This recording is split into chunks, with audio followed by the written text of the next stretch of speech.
In this tutorial, I'm going to show you how you can download and install Facebook on your Windows laptop or PC.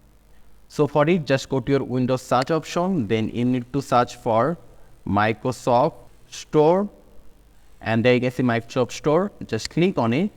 Then here in the search option, you need to search for Facebook.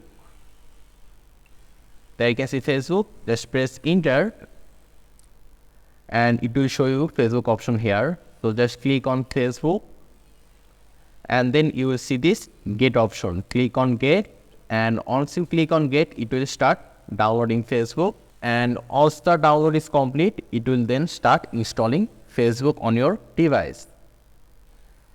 And there you can see that installation is complete, and if we now click on open,